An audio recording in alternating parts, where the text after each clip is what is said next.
하나님 감사합니다. 저희 발걸음으로 이 목요일에 저녁에 밤에 결코 이 자리에 있을 수 없는 존재임을 고백합니다. 감사합니다. 그런 발걸음들 불러주셔서 이 자리에서 예배자로 불러주심이 감사드립니다. 아버지, 이 시간 저희들의 높아진 생각들이 주님 앞에서 한껏 낮아지는 은혜를 허락하여 주시옵소서. 그리고 그 공백만큼, 그 빈 공간만큼 채워주시는 예수 그리스도의 풍성한 사랑과 은혜만이 저희의 마음 가운데, 이 예배 가운데 가득 찰 수 있도록 이 시간 성령님 임재하시고 다스려 주시옵소서. 홀로 영광을 높임 받아 주시옵소서. 감사드리며 예수 그리스도의 이름으로 기도드립니다. 아멘. 할렐루야. 아멘. 목요일에 오신 여러분들을 진심으로 환영합니다. 오늘 나눌 하나님의 말씀은 에베소서 3장 14절에서 15절 말씀, 14절에서 15절 말씀 저희 한 목소리로 함께 읽도록 하겠습니다. 시작. 이러므로 내가 하늘과 땅에 있는 각 족속에게 이름을 주신 아버지 앞에 무릎을 꿇고 비누니. 아멘. 우리 옆에 계신 분들께 이렇게 한번 인사해 볼까요? 현장이 축복입니다.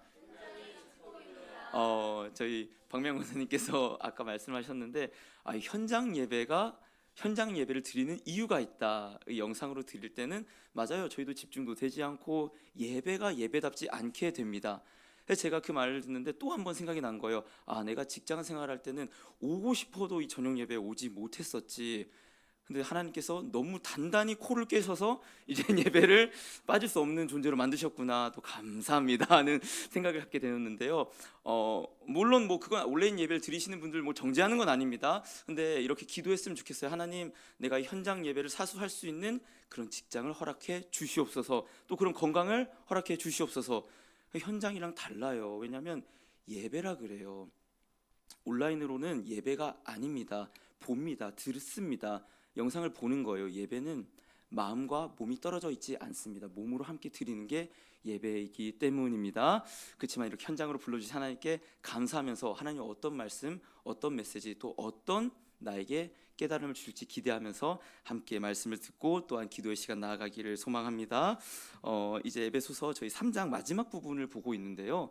실은 제 생각에 그런 게 있었어요. 딱 이 시간을 계산해 보니까 이때 이제 에베소서 마지막 3장 부분을 다루고 그럼 이제 3주 동안 특세가 있죠. 특세가 있은 후에 4장으로 넘어가면 되겠다. 마침 이 3장 마지막 부분이 기도에 관한 내용입니다. 바울이 이전에 썼던 어떤 교리적인 내용들을 다 얘기한 후에 3장 14절부터 21절까지 바울이 기도를 하는 내용이 나와서 오케이, 시적절하다. 기도에 대한 내용을 쫙 설명을 하고 특세 3주 동안 기도를 빡세게 딱 드리고 이제 4장 실천편으로 넘어가면은 아주 알맞겠구나 제가 생각을 하면서 말씀을 보는데 이게 하루 만에 할 그런 이 한 편의 설교로 하기에는 너무나도 내용이 많은 겁니다. 근데 제 안에 그런 마음이 있었어요.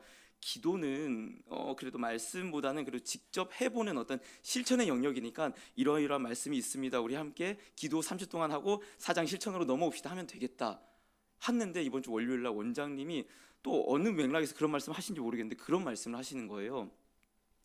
네 방법대로 기도하지 말라고. 네 방법대로 하지 말고 하나님 방법대로 기도하라고. 말씀대로 기도하라고. 이런 얘기를 하는데 제가 뒤통수를 딱 맞는 겁니다. 아니 그렇게 예배랑 기도를 얼마나 오래 드리신 분이에요. 사실 그렇게 기도를 열심히 드리신 분이 네 노하우가 아니라 말씀으로 기도하라고 하는 그 말씀에 제가 뒤통수를 맞은 느낌이었어요. 그래서 하나님, 제가 배워서 기도하겠습니다.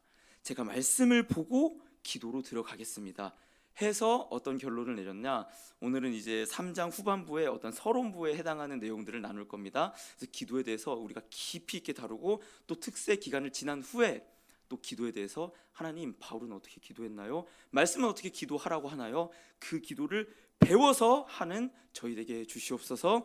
이러한 은혜가 있기를 소망합니다. 그래서 저희가 이 바울의 기도를 한번 살펴보기를 원해요.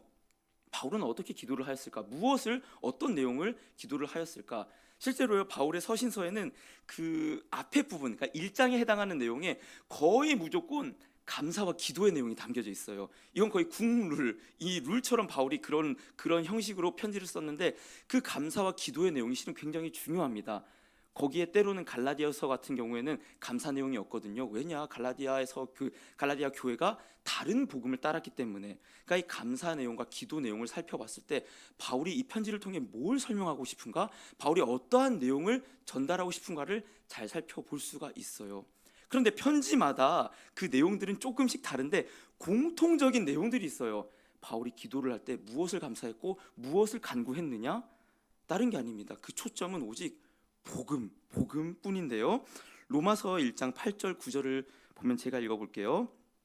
먼저 내가 예수 그리스도로 말미암아 너희 모든 사람에 관하여 내 하나님께 감사함은 너희 믿음이 온 세상에 전파됨이로다. 내가 그의 아들의 복음 안에서 내 심령으로 섬기는 하나님이 나의 증인이 되시거니와 항상 내 기도에 쉬지 않고 너희를 말하며. 아멘. 지금 바울은 얘기하고 있는 거예요. 로마서 바울의 대표적인 편지죠. 내가 너희를 위해 항상 간구하는 게 뭐냐면, 감사한 게 또 뭐냐면 너희 믿음이 나에게까지 전달되었어. 복음이 나에게까지 전달되었어. 이게 감사했다라는 거죠. 이런 복음에 대한 감사, 복음에 대한 초점은 이 감옥, 이 옥중서신이라고 불리는 에고에고 빌빌 골골대는 빌립보서에서도 똑같이 나와요. 빌립보서 1장 3절에서 6절을 보면요, 내가 너희를 생각할 때 나의 하나님께 감사하며 간구할 때마다 너희 무리를 위하여 기쁨으로 항상 간구하는 것은 너희가 첫날부터 이제까지 복음을 위한 일에 참여하고 있기 때문이라. 너희 안에 착한 일을 시작하시니가 그리스도 예수의 날까지 이루실 줄을 우리가 확신하노라. 아멘. 간구하는 게 뭐라고 얘기하는 거예요? 복음을 위한 일에 너희가 참여하는 그것을 내가 간구했고 그거 이루어진 게 내가 감사해. 감옥에 있을 때 그 얘기를 한 거예요. 또 다른 옥중서신 골로새서에서 이렇게 얘기를 합니다. 1장 3절에서 6절 보면요, 우리가 너희를 위하여 기도할 때마다 하나님 곧 우리 주 예수 그리스도의 아버지께 감사하노라. 이는 그리스도 예수 안에 너희의 믿음과 모든 성도에 대한 사랑을 들었으며 너희를 위하여 하늘에 쌓아둔 소망으로 말미암았음이니 곧 너희가 전에 복음의 진리의 말씀을 들은 것이라. 아멘. 뭡니까? 똑같아요. 기도하는 내용이 뭐예요? 복음을 위해서. 감사하는 내용이 뭐예요? 복음 때문에. 바울은요, 어떤 너희의 교회가 부흥해서 감사한다? 아니요. 너희의 사업 수완이 잘 돌아가서 감사한다? 아니요. 너희의 건강이 잘 회복돼서 감사한다? 아니에요. 복음이 흥왕해서, 너희 교회가 복음이 흥왕하고 내가 복음을 위해서 그것을 간구한 게 이루어진 게 감사하다라고 얘기하고 있는 겁니다. 한결같아요. 기도의 내용 무조건 그 초점이 복음에 있다라는 사실입니다. 저희가 볼 이제 에베소서 이 3장 후반절도 다를 바가 없는데, 저는 여기서 한 가지를 더 살펴보기를 원해요. 바울의 기도의 내용은 복음의 초점이었는데 위치에 대해서 살펴보기를 원해요. 위치.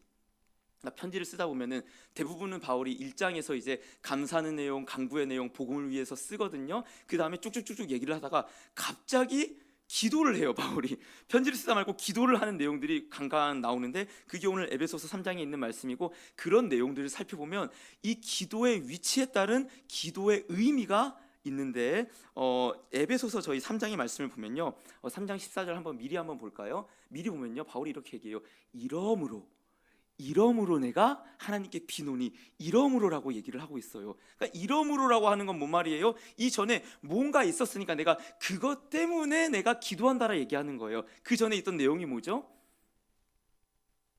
복음에 관한 내용이었습니다. 많아요. 사실 너무 많아요. 1장에는 그쵸, 성부, 성자, 성령 하나님의 구원의 사역에 대해서 나눴었죠. 2장에는 개인적인 구원으로 너희가 허물과 죄로 죽었다. 근데 하나님이 살리셨다. 너희를 작품으로 만들어갈 것이다. 자랑하지 마라. 개인에 관한 내용이었죠. 공동체에 관한 내용은요, 이방인과 유대인 너희 사이에 담이 있었고, 이방인 너희는 하나님도 없고 소망도 없었어. 근데 하나님께서, 예수님께서 그 담을 육체로 허무시고 너희를 하나로 성전으로 지어 갈 거야. 예수 그리스도라는 모퉁이 돌 위에서. 이러므로 내가 기도한다라 얘기를 하는 거예요. 무슨 말이냐? 바울의 대부분 서신의 구조를 보면요, 전반부는 다 교리예요. 하나님이 이러한 일을 하셨어, 저러한 일을 하셨어, 너희가 이렇게 구원받았어. 그 후반부는 다 실천의 내용이에요. 근데 그 중간부를 이어주는 게 바로 뭐냐? 기도라는 거예요. 무슨 말이냐? 여러분, 교리를 안다고 우리 삶이 바뀝니까? 솔직하게 말씀드릴게요. 안 바뀌어요. 아는 지식만으로 우리가 바뀔 수 있으면요, 그러면 성령이 필요 없습니다. 우린 지식으로 깨닫기만 하면 되는 거예요. 그게 영지주의인데 아니에요. 오히려 복음이 말하는 내용을 보면요, 큰 두 가지 축입니다. 하나는 뭐예요? 우리는 불가능하다. 두 번째는 뭐예요? 하나님이 불가능한 구원을 이루셨다. 삼위 하나님이 그 구원을 가능케 하셨다. 이게 그 복음의 교리의 모든 내용의 요약입니다. 그렇다면 우리가 불가능한데 하나님이 구원하셨다면 불가능한 복음의 삶, 그 4장부터 나오는 이 서신서 후반부에 나오는 그 실천의 삶을 우리가 이룰 수 있다? 아니요. 그때 필요한 게 뭐다? 기도다. 바울은 그래서 이 중간 사이에 3장과 4장 넘어가는 그 사이에 기도를 넣어놨던 겁니다. 그러니까 이 위치와 내용을 살펴볼 때 우리는 바울의 기도에서 뭘 알 수 있습니까? 내용은 뭐예요? 예수도 알기 원해. 너희가 하나님 더 알기를 원해. 복음 더 알기를 원해. 그걸 강구했잖아요, 바울이. 위치로 따져볼 때는 뭐예요? 너희가 그렇게 살게 되기를 원해. 알게 하소서, 살게 하소서. 바울의 기도는 이 두 기둥이 항상 있어요. 하나님을 더 알게 하소서, 그리고 그 복음대로 살게 하소서, 성령의 능력을 부어주시옵소서. 이 기도가 늘 바울의 기도에 기둥을 이루었다는 사실입니다. 이게 데살로니가 전서에서도 똑같은 원리가 나오는데요. 데살로니가 전서 3장 10절에서 조금 보면, 제가 간지를 보면서 읽어보면요, 10절 읽으면 주야로 심히 간구함은 바울이 기도하는 거예요. 데살로니가 교회를 위해서. 너희 얼굴을 보고 너희 믿음이 부족한 것을 보충하게 하려 함이라. 13절로 내려가 보면요, 너희 마음을 굳건하게 하시고 우리 주 예수께서 그의 모든 성도와 함께 강림하실 때 하나님 우리 아버지 앞에서 거룩함에 흠이 없게 하시기를 원하노라. 그리고 4장 1절부터 이제 그 실천의 내용이 데살로니가전서도 또 나오는 거거든요. 1절에 뭐라고 나오죠? 그러므로 형제들아, 끝에 보면요, 너희가 행하는 바라 더욱 많이 힘쓰라. 뭡니까?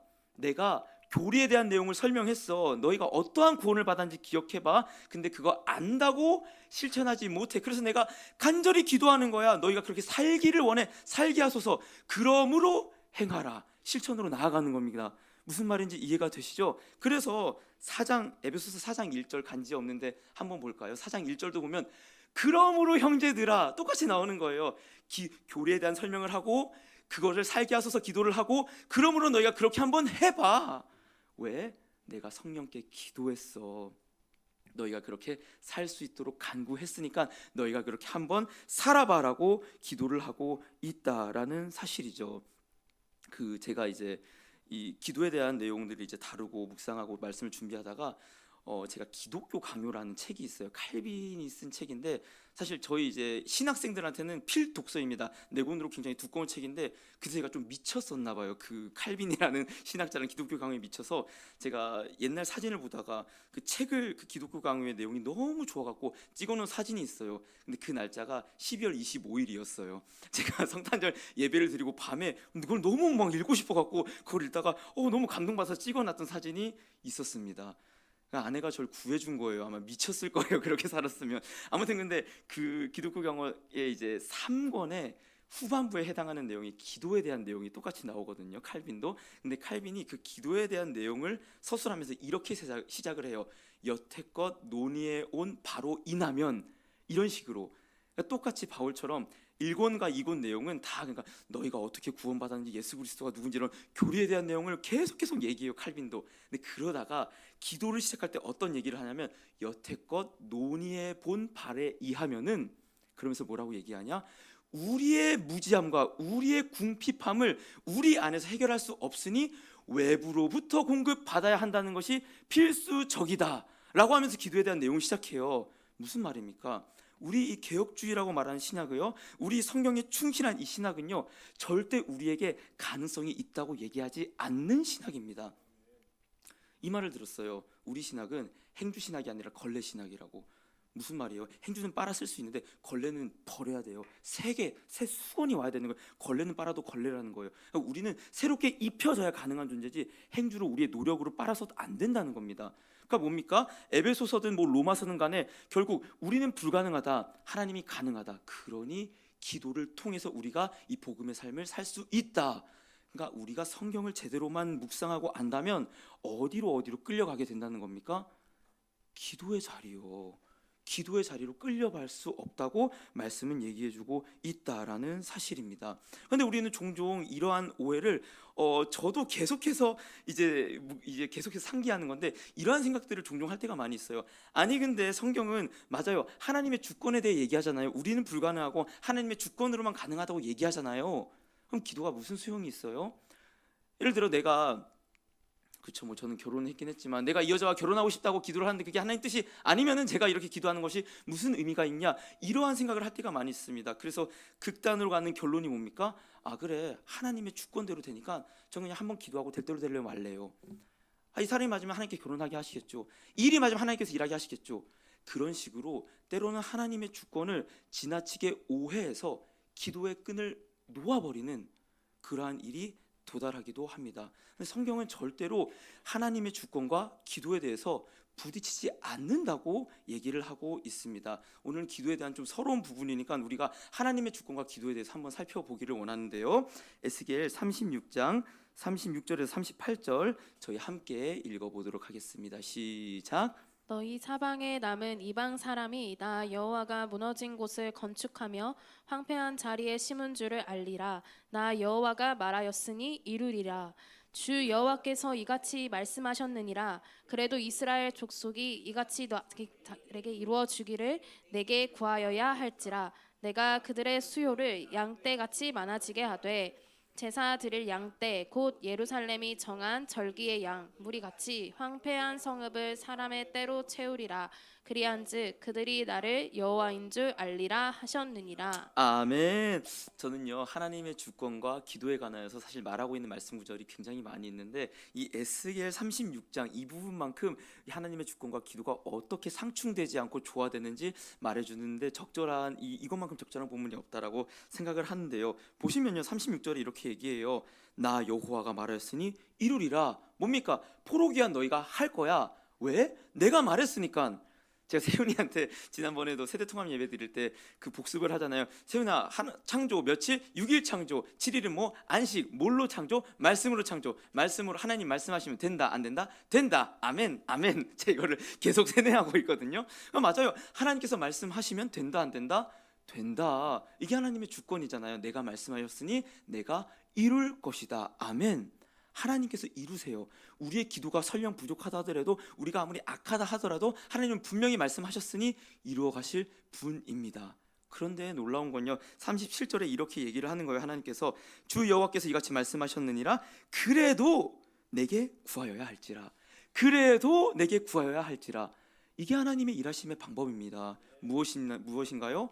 하나님은 분명히 하나님의 주권대로 일하십니다. 그러나 뭘 통해 일하십니까? 하나님의 백성을 기도의 자리로 이끌어 가세요. 그리고 기도를 통해서 하나님이 일하십니다. 아멘. 그러니까 우리가 계속 기도해야 하는 것은 결코 하나님의 주권과 충돌하지 않고 오히려 함께 이루어져 간다는 사실입니다. 그리고 그를 통해 하나님은 뭘 이루어 가십니까? 38절에 보면요 마지막에 그들이 나를 여호와인 줄 알리라. 아멘. 기도를 통해 나의 기도의 능력을 알리라?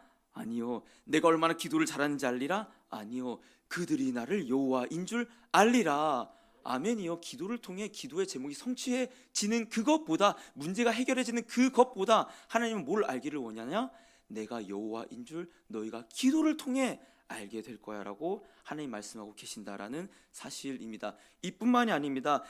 진짜 하나님의 주권을 신뢰한다면요 우리는 하나님께 기도를 통해 피하게 될 수밖에 없다라고 성경은 계속 얘기하고 있습니다. 시편 7장 1절부터 제가 한번 읽어볼 텐데요. 여호와 내 하나님이여 내가 주께 피하오니 나를 쫓아오는 모든 자들에게서 나를 구원하여 내소서. 11편 1절에 보면요 내가 여호와께 피하였거늘 너희가 내 영혼에게 새같이 내 산으로 도망하라 함은 어찌함인가. 16편 1절을 보면요 하나님이여 나를 지켜주소서 내가 주께 피하나이다. 아멘. 주께 피한대요. 주께. 누구한테 피해요? 주께 피한다는 거예요. 주님이시니까 피한다고 다윗은 1절부터 고백하고 시작하는 거예요. 내가 주께 피합니다. 하나님의 주권을 진짜 신뢰한다면요 하나님 주권대로 될 거야, 될 대로 될 거야가 아니라 하나님은 그 주권을 바라보는 자에게 피하는 자를 기뻐하십니다. 그리고 이게 성경적인 반응이라고 시편은 계속 얘기하고 있다는 사실이죠. 마지막으로요 하나님은 주권대로 행하시지만 우리의 기도에 응답하시기를 또한 기뻐하십니다. 예레미야 33장 3절부터 보면요 제가 읽어볼게요. 너는 내게 부르짖으라. 내가 내게 응답하겠고 내가 알지 못하는 크고 은밀한 일을 내게 보이리라. 보세요. 부르짖으라 내가 응답하겠다 얘기했어요. 이사야 65장 24절에 이렇게 얘기합니다. 그들이 부르기 전에 내가 응답하겠고 부르기도 전에 응답한다고 하나님 말씀하고 계십니다. 시편 50편 15절을 보면요, 환난 날에 나를 부르라, 내가 너를 건지리니 내가 나를 영화롭게 하리로다. 아멘. 무엇입니까? 부르짖는 자에게 하나님께서 응답하시겠다라고 약속하고, 그게 하나님의 마음이라고 얘기하고 있다는 겁니다. 제가 이 한 책을 보다가 그 책은 이 기도와는 전혀 관련이 없고 어떤 성경 해석과 관련된 책이었거든요. 근데 이 예레미야 33장 3절의 예시를 들면서 그분이 그런 얘기를 했어요. 그러니까 그분의 장모님이 계셨던 거예요. 외국인인데 그분의 장모님이 이제 다이어트 준비 중이었어요. 다이어트 준비 중인데 냉장고에 예레미야 33장 3절을 붙여놓고 너는 내게 부르짖으라 내가 내게 응답하겠고, 이거를 붙여놨던 겁니다. 그러니까 이제 신학자고 그 사람이 이제 목회자니까 장모님께 여쭤본 거예요. 아, 장모님, 이 말씀이 어떤 의미가 있길래 이 냉장고 앞에 붙어줬어요? 그래서 장모님이 뭐라고 얘기했냐면, 내가 다이어트 하는데 너무 힘들어서 이 말씀을 붙들고 다이어트 하려고 기도하려고 붙여놨어. 근데 이게 다이어트랑 상관이 있습니까? 아니요, 전혀 상관이 없어요. 그때 그 신학자가 그걸 보고, 야, 우리 장모님은 너무 성경을 자기 멋대로 해석한다 하고 그런 생각을 마무리했지만, 그렇군요 장모님 하고 지나갔다고 해요. 근데 시간이 지나지 않아서 이 성경을 갖고 신뢰하지 않고, 어제도 얘기했었지만 성경을 뜯어내 갖고 이거는 진짜 하나님의 말씀이 아니라 조작된 책이야, 그런 이제 학자들의 의견을 보고 그런 학자들과 싸우다 보니까 그 장모님이 생각나더라는 거예요. 그러면서 그 신학자가 뭐라고 얘기했었냐면, 설령 우리가 이 말씀에 대한 깊이를 모른다 할지라도 말씀에 대한 올바른 반응은 뭐냐? 믿음이다. 믿음으로 이 말씀에 먼저 반응하는 게 우리의 올바른 태도다. 그러니까 무엇입니까? 우리가 하나님의 주권을 진짜로 신뢰한다면요, 어떻게 한다는 거예요? 부르짖는다 이겁니다. 그 내용과 뜻이 잘 모르고 이게 하나님의 뜻에 맞는지 아닌지 일단 모르지만 어린아이처럼 부르짖게 된다라고 성경은 계속해서 얘기하고 있다는 사실입니다. 그래서 이 칼빈 기독교 강을 3권에 그런 말이 나와요. 기도에 대해서 믿음으로 응시한 보화를 기도로 캐내자. 멋지지 않습니까? 믿음으로 응시한 보화를 기도로 캐내자. 무슨 말이냐면요, 우리가 너희가 진짜 하나님을 주권자로 믿니? 근데도 기도하지 않는다면 너희는 땅속에 보화가 있다는 걸 알고 있으면서도 무시하고 가는 자야. 너희에게 주신 믿음이 하나님을 주권자로 보게끔 응시하게 했다면 기도로 그 보화를 캐내라고 칼빈이 얘기하고 있다는 사실입니다. 우리는 이제 특세에 들어가기 전에 그래서 저희의 믿음을 한번 점검해 봤으면 좋겠습니다. 습관적인 기도, 그냥 아버지 아버지, 제가 그러는 것 같아요. 아버지 아버지 하는데 내 기도가 너무 가벼워질 때가 많다는 겁니다. 그러나 기도는 분명히 능력이 있습니다. 기도만큼 중요한 게 없어요. 성경에서 우리의 불가능한 삶이 살아가게 하소서 하는 그 중간에 있는 건 기도밖에 없다는 사실을 기억하시길 소망합니다. 이 시간 그래서 특세를 준비할 때 하나님, 기도를 대하는 나의 자세가 믿음으로 응시하게 하소서, 그 보화를 캐내는 믿음을 저에게 허락해 주시옵소서. 그렇게 특세를 준비하는 또한 저희 오늘의 기도가 되길 소망합니다. 그래서 이제 드디어 저희 에베소서 본론으로 한번 들어가서 길게 안 할 거예요. 오늘 짧게 한번 살펴볼 텐데 간단히 한번 앞에 두 구절만 살펴볼 텐데요. 에베소서 3장 15절 말씀 저희 한번 읽어보겠습니다. 시작. 이름을 주신 아버지 앞에 무릎을 꿇고 비노니. 아멘. 실은요, 원래 개역개정은 14절이 먼저죠. 근데 원문으로 보면 15절이 먼저입니다. 직역하면 이렇게 시작해요. 그러므로 내가 무릎 꿇습니다. 멋지죠. 바울이 교리에 대한 얘기를 쭉 설명하고 나서 그러므로 내가 무릎 꿇노니, 이러이러하게 기도한다 얘기를 하는 거예요. 바울이 가장 먼저 보인 태도는 뭐냐? 무릎을 꿇었다라는 사실입니다. 그 실은 이제 기도를 하는 어떤 형식이나 자세에 대해서 저희는 자유롭습니다. 맞습니다. 제가 이제 말씀을 쭉 놓긴 했는데요. 원래 유대인들이 기본적으로 기도하는 자세는 서서 기도하는 자세입니다. 그냥 이 한 절만 살펴보면요, 누가복음 18장 11절을 보면 바리새인은 서서 따로 기도하여 이르되, 그러니까 이게 일반적인 우리가 지금 기도하는 자세는 그냥 우리가 자석에 앉아갖고 두 손을 모으고 기도하는 것처럼, 그때 당시 유대인들도 가장 기본적인 기도의 자세가 뭐냐 하면 서서 그냥 기도하는 게 기도의 그냥 보통 자세였다는 거예요. 근데 여러분, 이러한 자세에 대해서 저희는 조금 더 면밀히 살펴볼 필요가 있는데, 쭉 넘어가서 출애굽기 17장 11절을 보면요, 모세는 이렇게 기도했어요. 모세가 손을 들면 이스라엘이 이기고 손을 내리면 아말렉이 이기더니, 물론 손을 들고 있는 모세를 통하여서 모세가 하나님께 기도하기 때문에 우리가 승리한다는 것을 가시적으로 보여주기 위해서 손을 들라고 했던 하나님의 의도도 분명히 있는데요. 이렇게 손을 들고 기도하는 사람이 또 나옵니다. 열왕기상 8장 22에서 23절 보면 솔로몬이 여호와의 제단 앞에서 이스라엘의 온 회중과 마주서서 하늘을 향하여 손을 펴고 기도를 하는 겁니다. 하늘을 향하여 손을 들고 기도한다라는 거죠. 그러니까요, 여러분, 기도를 하는 자세에 대해서 성경은 거기에 담긴 의미가 있다라고 얘기를 하는 거예요. 손을 들고 기도하는 것이 무슨 의미가 있습니까? 하나님 개입해 주세요. 하나님, 언약에 근거한 하나님 개입해 주세요. 하나님의 도움을 더욱더 적극적으로 바람으로 손을 들고 기도한다는 사실입니다. 그럼 무릎을 꿇는 기도는 어떤 기도일까요? 성경을 통해 살펴보면요, 에스라 9장 5절을 보면요, 저녁 제사를 드릴 때 내가 근심 중에 일어나서 속옷과 겉옷을 찢은 채 무릎을 꿇고 나의 하나님 여호와를 향하여 손을 들고, 손도 들었죠, 무릎까지 꿇고. 어떤 상황입니까? 기껏 이제 성전 다 세워놓고 잘 되려고 하니까 이방 여인들과 뻘짓하고 있네. 야, 이럴 순 없다. 그때 옷을 다 찢고 무릎을 꿇고 에스라가 기도를 하고 있는 거죠. 뿐만 아닙니다. 사도행전으로 갈까요? 사도행전 20장 36절에서 37절을 보면요, 이 말을 한 후 무릎을 꿇고 그 모든 사람들과 함께 기도하니 다 크게 울며 바울의 목을 안고 입을 맞추고. 어떤 장면이었냐? 바울이 이제 내가 예루살렘으로 가면은 환난과 핍박, 로마로 가면은 환난과 핍박이 있을 거야. 가지마. 아니, 난 갈 거야. 나는 이 마지막 걸음을 갈 거야. 하고 나서 함께 있는 그 성도들과 함께 무릎을 꿇고 바울을 안고 목에 입을 맞추며 기도했었던 장면입니다. 무릎을 꿇는 게 어떤 의미가 보여지는 것 같아요, 여러분? 간절함이 보여진다라는 사실입니다. 무릎을 꿇은 건요, 우리들뿐만이 아니에요. 누가 또 무릎 꿇느냐? 예수님이 무릎을 꿇으셨습니다.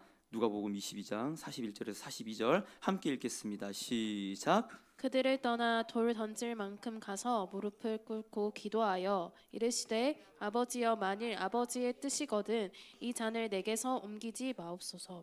그러나 내 원대로 마시옵고 아버지의 원대로 되기를 원하나이다 하시니. 아멘. 예수님께서 어떻게 기도하셨어요? 무릎을 꿇고 기도하셨다. 서서 기도했다? 손을 들고 기도했다? 아니요, 무릎을 꿇고 기도했다. 그만큼 어떤 마음이었던 거예요, 예수님께서? 간절함, 절박함. 근데 바울이 지금 뭐라고 기도를 시작하는 거예요? 이러므로 내가 무릎을 꿇노니. 바울은 지금 한가하게 너희가 그리스도 안에서 믿음 안에서 터가 굳어지고 이렇게 얘기한 게 아니에요. 이렇게 기도한 게 아니에요. 무릎을 꿇고 그 옥중에서, 감옥에서 간절히 하나님, 이 성도들이 복음으로 살게 하옵소서, 그리스도를 더욱 알게 하옵소서, 간절한 마음으로 기도를 했다라는 겁니다. 맞습니다. 손 들고 기도하든 앉아서 기도하든 무릎을 꿇고 엎드리든 우리는 기도의 형식에 대해서 자유함이 있습니다. 성령이 주시는 감동에 따라서 자유롭게 기도할 수 있는데요, 때로는요, 저는 오늘날 사회를 보면서 형식주의, 맞아요, 형식주의를 따라가서는 안 되겠지만 너무나 형식주의에서 자유를 추구하다 보니까 이 형식에 담긴 의미마저도 우리는 놓쳐버리고 있지 않나. 유명한 비유가 있잖아요. 이 아기를 씻기면 목욕물을 버려야 되는데 아기랑 함께 목욕물까지 버려버린 거예요. 그러니까 아기를 목욕물과 함께 같이 버려버린 게 형식주의를 벗어나고 자유해라고 하면서 형식에 담긴 의미마저 버려버리진 않았나라는 생각을 한다라는 거죠. 그러니까 제가 이제 하늘문 예배도 드리고 빛과 소금 교회에서도 예배를 드리면서, 그러니까 저는 이제 그냥 제가 꿈을 꾸는 거예요. 하나님, 만약에 제가 나중에 담임 목회하고 정말 은혜 주셔서 교회까지 건축하게 하고 그러면은 어떻게 이제 본당을 꾸밀까 하면서 제가 그런 이제 꿈을 꾸면서 이제 예배당을 보고, 전 목사님의 건축 철학이 사실 너무나도 마음에 듭니다. 출애굽, 마른 땅, 이 물, 샘, 또 저긴 또 겸손의 방을 만들어 놓으시고, 너무나도 저는 마음에 드는데, 근데 이제 오늘 제가 이 말씀을 묵상하면서 그런 생각이 드는 거예요. 하늘문은 의자가 없잖아요. 근데 그 이점이 있어요. 무슨 이점이 있냐? 무릎 꿇는 게 자연스러워져요. 기도원이라 그런 특성도 있겠지요. 그런데 저는 물론 다리가 아파서 어떠한 육체적인 결함 때문에 무릎을 꿇지 못하는 거에 대해서 뭐라 하는 건 결코 아닙니다. 그런데 자세가 편하여 기도하는 것이 우리에게 유익한가? 생각해 볼 필요가 있어요. 우리가 편한 자세로 기도하는 그것이 딴 생각으로 흘러가게끔 하진 않는가? 그렇다면 오히려 우리의 육신이 불편하여서 기도로 집중할 수 있게끔 무릎을 꿇는 것이 유익함이지 않을까? 아니, 이 말씀에 나오는 것처럼 정말로 간절하다면 우리가 의자에 앉아갖고 그냥 평범하게 기도 드릴 수 있을까라는 고민을 저한테 스스로 해보는 겁니다. 그래서 제가 그 우영 형제님이죠. 저희가 이제 저희 사역자들이 여기에서 무릎 꿇고 기도를 하잖아요. 근데 지난주부터인가 한 기도를 하다가 갑자기 빵빵빵빵 땅이 막 울리는 거여서 이게 뭐지 하는데 이제 우영 형제님께서 여기 와갖고 방석을 갖고 와서 무릎 꿇고 여기 와서 기도를 하는 겁니다. 제가 그 모습에서 느껴졌어요. 이 형제님은 나는 매일 예배를 드리지만 정말 예배를 너무 드리고 싶었는데 드디어 금요일 날 이 마음껏 부르짖을 수 있는 곳에 나와서 더 부르짖고 싶은 간절함이 있어서 이 강단에 나와서 무릎을 꿇는구나. 여러분, 오늘 자리가 많이 빕니다. 여기에 민전도사님 휴가를 가셔서 양옆도 비고요. 필요하면 제 방석도 드리겠습니다. 간절한 마음이 있으시다면요, 표출하시길 바랍니다. 예배는요, 마음으로 생각으로만 드리는 게 아닙니다. 몸으로 우리의 모든 걸 다하여서 드리는 것이 예배입니다. 그 마음으로 간절함이 표출되는 기도가 나오길 소망합니다. 이제 다음으로 이제 14절을 다시 한번 마지막으로 살펴보기를 원하는데, 에베소서 13장 14절 15절 저희 함께 읽겠습니다. 시작. 이러므로 내가 하늘과 땅에 있는 각 족속에게 이름을 주신 아버지 앞에 무릎을 꿇고 비노니. 아멘. 앞서 바울이 얘기했어요. 기도의 자세가 무엇인지 내가 무릎을 꿇고 빈다고. 바로 다음으로 바울이 얘기하는 건 뭐냐? 기도의 대상입니다. 그 기도의 대상이 누구입니까? 하늘과 땅에 있는 각 족속에게 이름을 주신 아버지라고 얘기를 하고 있습니다. 이 아버지는 당연히 하나님이겠지요. 그런데 그 하나님 아버지 앞에 붙은 수식어가 뭐예요? 하늘과 땅에 있는 각 족속에게 이름을 주신 아버지라고 얘기를 하고 있습니다. 이 하늘과 땅이 뭘 뜻하는 겁니까? 땅에 제가 헬라어를 적어놓긴 했는데요. 아버지가 파테르입니다, 헬라어로. 근데 이 족속, 가족이란 뜻이거든요. 그게 헬라어로 뭐냐면 파트리아입니다. 파테르, 아버지에서 파생된 단어예요. 그러니까 무엇이냐? 이 족속이라는 것은 아버지로부터 나온 어떠한 집합을 얘기하는 겁니다. 어떤 말을 하고 싶은 거냐? 하늘과 땅의 모든 것의 아버지 되신 하나님을 바울은 얘기하고 싶었다는 것이죠. 그런데요, 여기에서 저희가 기억해야 할 사실은요, 이 땅에 있는 가족은 누구입니까? 바울에게 있어서 지금 말할 때 유대인과 이방인, 하나된 유대인과 이방인 교회를 얘기하고 있는 겁니다. 그렇다면 하늘에 있는 족속, 하늘에 있는 가족들은 누굴 얘기하는 겁니까? 물론요, 먼저 죽고 천상에 있는 성도들을 얘기할 수도 있는데 그뿐만 아니라 더 넓게 얘기하고 있는 거예요. 무슨 말입니까? 모든 영적 통치 세계를 다 다스리는 하나님, 누구까지요? 악한 사단까지도요. 악한 공중 권세 잡은 통치자까지 다스리는 그 하나님이 우리 아버지셔라고 얘기하고 있다라는 사실입니다. 그걸 통해 뭘 얘기하는 거예요? 우리가 기도하는 대상은 그냥 아버지가 아니야. 그 모든 하늘과 땅에 있는 그 모든 피조물에게 이름을 주신 주권자야라고 얘기하고 있다는 사실이죠. 피조물에게 이름을 주었다는 것이 무슨 뜻입니까? 시편 147편 4편에 보면요, 그가 별들의 수요를 세시고 그것들을 다 이름대로 부르시는 도다. 무슨 말이에요? 별들의 이름을 붙였다. 하나님이 그 별들 다 창조하셨어. 그 별수몰에서 그 별들 다 창조하셨어. 얘기하고 있다는 사실입니다. 그런데요, 여러분, 그러면 별이 북극성이 아빠, 아버지, 하나님 이런 걸 얘기하는 걸까요? 우리에게 그걸 그렇게 적용하라는 걸까요? 아니에요. 그 오해하지 말 것은 사탄이 하나님께 아빠, 아버지, 그럼 그 악한 영들도 아빠, 아버지 그런 걸까요? 아니에요. 지금 말하는 것은 이 모든 통치자 되신 그 아버지를 말하는 거고요.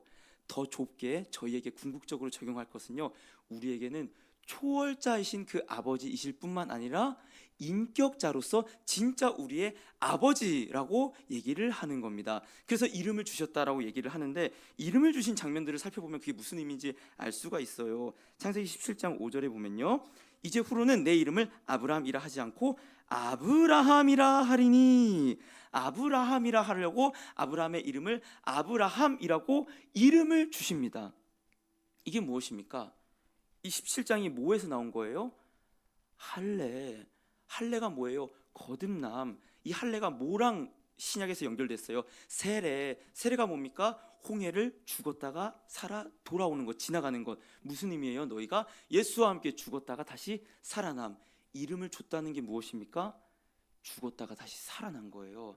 아브라함이 이전에는 하나님을 모르고 그 바벨 땅에서 우상을 섬기던 데라 밑에서 자랐던 그런 자인데, 내가 너에게 새 이름을 준 거는 이제 너는 내가 오늘날 낳은 내 아들이야. 새 이름에 그 의미가 있다는 거예요. 아브라함만 줬어요? 아니요, 사례도 줬었죠. 17장 15절에 하나님이 또 아브라함에게 이르시되 내 아내 사례는 이름을 사레라 하지 말고 사라라 하라. 사라라고 사라에게도 새로운 이름을 주시면서 다시 태어났다라고 얘기를 하는 거고요. 야곱에게도 똑같았죠. 창세기 35장 10절에 보면 하나님이 그에게 이르시되 내 이름이 야곱이지만은 내 이름을 다시는 야곱이라 부르지 않겠고 이스라엘이 내 이름이 되리라 하시고 그가 그 이름을 이스라엘이 내 이름이 되리라. 무슨 말입니까? 야곱, 너 발꿈치 잡는 그 인생 살아왔지? 힘들게 네 힘대로 살아왔지? 이제 너 다리가 꺾이고 나라는 지팡이를 쥐고 넌 새로운 삶을 살아가. 이스라엘로 살아가. 내가 너를 위하여서 싸워서 진 그 이스라엘이라는 이름으로 살아가라면서 새로운 아들이 되었다라고 선포하고 있다라는 사실입니다. 이게 아브라함, 사라, 이스라엘, 야곱에게만 해당하는 말인가요? 아닙니다. 우리 교회에도 해당하는 말인데요.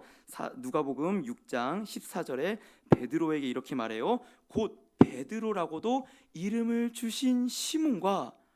왜 베드로에게 이름을 주셨습니까? 이 맥락에서 보면요, 이제 너는 시므온, 그 유다 옆에 붙어갖고 가나안 땅으로 들어간 시므온이 아니라 너에게 새 이름을 줄 거야. 너는 베드로야. 너가 예수라는 그 이름의 반석 위에서 나로 예수를 인해서 다시 태어난 나의 아들이야. 이 의미가 어디에 담겨 있는 거예요? 교회에 저와 여러분들에게 담겨 있는 겁니다. 저희는 예수로 인해서 다시 태어난 자들이라는 거예요. 다시 이름을 부여받은 자. 그래서 누가 된 거예요? 저희가 그리스도인이 된 겁니다. 그리스도로 말미암아 이제 그리스도라는 이름을 얻은 다시 태어난 그리스도인이 되었다라는 사실이죠. 그게 뭘 의미합니까? 이제 우리가 다시 태어났으니 하나님을 아버지라 부른다. 갈라디아서 4장 4절에서 6절 말씀 저희 함께 읽어보겠습니다. 시작. 때가 참에 하나님이 그 아들을 보내사 여자에게서 나게 하시고 율법 아래에 나게 하신 것은 율법 아래에 있는 자들을 속량하시고 우리로 아들의 명분을 얻게 하려 하심이라. 너희가 아들이므로 하나님이 그 아들의 영을 우리 마음 가운데 보내사 아빠 아버지라 부르게 하셨느니라. 아멘. 때가 참에 그 아들을 보내사 우리 가운데 그 아들의 영을 주셔서 아빠 아버지라 부르게 하셨느니라. 아멘. 무슨 말이에요? 그리스도 안에서 그리스도의 아버지가 하나님인데 우리는 본래 본질상 진노의 자식이었다고요. 죽어 마땅한 자식이었다고요. 그러나 그 그리스도 안으로 편입이 되었을 때 우리가 뭐로 부를 수 있다? 하나님을 아빠, 아버지로 부르게 되었다. 얘기를 하고 있다라는 사실입니다. 바울은요, 이거를 다 얘기하고 있는 거예요. 온 만물을 통치하시는 통치자이고 주권자이시면서 너희가 그분을 아버지라고 친밀하게 부르게 되었다. 하늘과 땅의 아버지 되신 너희가 그 하나님을 아버지로 부르게 되었다라고 아버지라는 이름을 쓰고 있다는 것입니다. 제가 이제 청년 때 교회에서 군대 휴가를 나왔을 때인데 그때 이제 교회를 갔었어요. 중고등부 아이들이 있는 겁니다. 그 아이들이 그냥 모르겠어요. 휴가 나와서 그런지 너무 이쁜 거예요. 제가 그 아이들한테 카드를 주면서 야, 너희 먹고 싶은 거 과자나 아이스크림 좀 사와. 애들이 네네 감사합니다 하면서 뭐 떨떠름하게 가는 거예요. 왜 그러지? 하고 갔더니 얘네가 과자랑 아이스크림 사오고 나서 제 아이스크림도 하나 주면서 하는 말이 그때는 제가 승재쌤 이렇게 불러요. 승재쌤, 근데 승재쌤 군인이잖아요. 돈이 없잖아요. 그래서 저희가 제 돈으로 샀어요. 저희 돈으로. 제 카드를 안 쓰고 오히려 저한테 아이스크림을 주면서 한 푼도 안 쓴 카드를 저한테 주는 겁니다.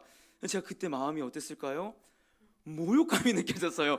야, 내가 암만 돈이 없어도 암만 군인이어도 그렇지 학생들이 너희들보다 돈이 없겠냐 하는 마음이 들어서 제가 약간 서운해하면서 야, 내가 아무리 돈이 없어도 너희 그래도 사 먹으라고 준 건데 그러냐 했더니 애들이 뭐 하고 가는데 마음이 굉장히 허하더라고요.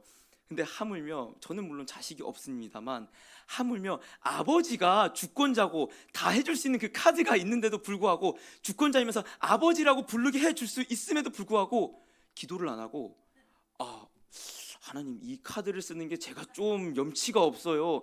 제 힘으로 사 먹을게요. 하면 하나님 기분이 어떨까요? 저와는 비교할 수도 없겠죠. 웃기고 있네 너. 너가 가진 카드가 뭐가 있어? 앵벌이 하면서 살래? 나한테 카드가 있잖아. 내 이름을 갖고 긁으라고. 그 아버지신 하나님께 바울은 무릎을 꿇고 빌고 있다는 사실입니다. 여러분들 이제 이 후에 있는 내용들이요, 속사람을 강건하게 하시고 믿음으로 말미암아 그리스도가 터가 잡히고 무엇보다 너희가 그리스도의 사랑의 그 길이와 너비와 깊이와 높이를 깨달아 알기를 원하고 내가 기도하는 그 모든 것보다 하나님께서 능히 넘치게 하실 거야 라는 그 모든 내용들은 특세 이후에 더 살펴볼 거예요. 그런데 제가 생각하기에 하나님께서 특세를 앞두고 또 에베소서 3장 후반에 있는 말씀을 우리 교회를 통해 말씀하게 하신 이유가 분명히 있겠다. 이 말씀을 붙들고 내 아버지가 왕이야, 내 아버지가 짱이야, 내 아버지는 모든 걸 이루시고도 남을 뿐이야, 그 믿음으로 함께 특세 가운데 임하기를 소망합니다. 그래서 우리 마지막으로 에베소서 그 3장 14절에서 21절을 함께 읽고 예배를 마무리하도록 하겠습니다. 한번 이 기도의 내용이 무엇인지, 바울이 정말로 우리에게 구하고 바라였던, 성도들 향할 바라였던 그 기도의 제목이 무엇인지 함께 14절부터 읽겠습니다. 시작.